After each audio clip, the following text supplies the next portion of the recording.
ایران اور خلیجی ممالک میں پھنسے پاکستانیوں کو نکالنے کے ہر ممکن اقدامات کر رہے ہیں۔ نائب وزیر اعظم اور وزیر خارجہ نے پیش رفت سے آگاہ کر دیا۔ نیوز کانفرنس میں کہا عمان اور سعودی عرب کے علاوہ متعدد فضائی روٹس بند ہیں۔ اسحاق ڈار نے کہا کہ اس وقت ایران میں 33,000 پاکستانی موجود ہیں، زمینی راستے کھلے ہیں، آمد و رفت میں وقت لگا، تاہم حکومت متحرک ہے، کرائسس مینجمنٹ سیل 24 گھنٹے فعال ہے۔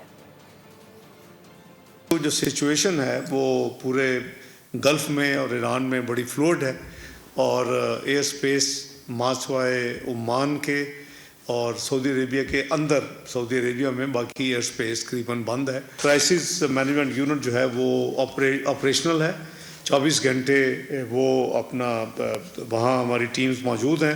قطر میں بھی اسی طرح دوحہ میں ہماری ایمبیسی جو ہے وہ ایکٹیو ہے۔ اس وقت تک اس بارڈر سے 64 انہوں نے کراس کر کے پاکستانی آذربائیجان گئے ہیں۔ اس کے علاوہ 42 جو ہیں وہ ازل ایئر لائن کے ذریعے 2 مارچ کو لاہور بھی پہنچ گئے، اور 20 نیشنل جو ہیں وہ آج ایران کے بارڈر سے باکو کی طرف کراس کریں گے۔ جو وہاں پرماننٹلی کام کر رہے ہیں اور جو وہاں سیٹلڈ ہیں، ٹوٹل اماؤنٹ قریباً 21 لاکھ لوگ ہیں۔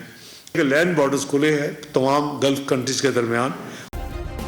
سبسکرائب کریں اور بیل دبائیں تاکہ کوئی خبر رہ نہ جائے۔